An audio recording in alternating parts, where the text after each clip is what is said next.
lick the boots of rich people and special interest groups. Because there's only one special interest group I'm interested in, and that's we the people. Because this country was designed with us in mind, and we were supposed to be the central focus of it. Now, I'm not saying that all rich people are evil. Some rich people actually love America and care about it, and we are actually starting to be contacted by some of those people, which is a good thing. Because I don't want us to ever get involved in this class warfare stuff.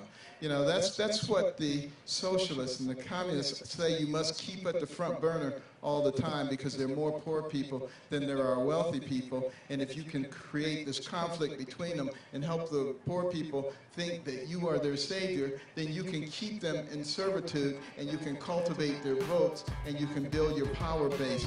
And that's all that they're doing. And we have got to get people to understand this.